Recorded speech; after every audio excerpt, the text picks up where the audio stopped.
அவளை தூக்கி எறிஞ்சிட்டு நீ உனக்கு பிடிச்ச வேற ஒருத்திய கல்யாணம் பண்ணணும். ஹாய் ஃப்ரெண்ட்ஸ், எல்லாருக்கும் வணக்கம்.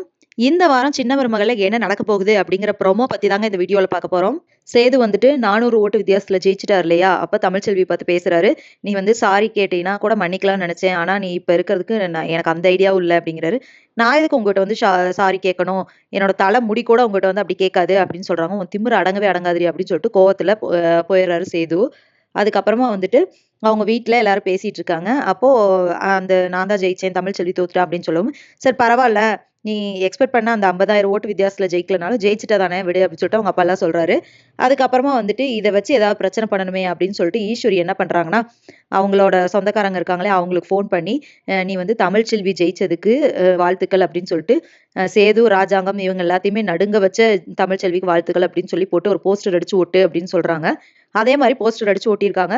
அது வந்து தமிழ்ச்செல்வி தான் வேணும்னே ஒட்டியிருக்காங்க அப்படின்னு சொல்லிட்டு கோவப்படுறாங்க வீட்ல இருக்கிற எல்லாருமே. இப்ப சேதுவும் செம டென்ஷன் ஆயிடுறாரு. இப்படி அவர் கோவமா இருக்கிற டைம்ல ஈஸ்வரி என்ன பண்றாங்கன்னா, போயிட்டு சேது கிட்ட தனியா பேசுறாங்க.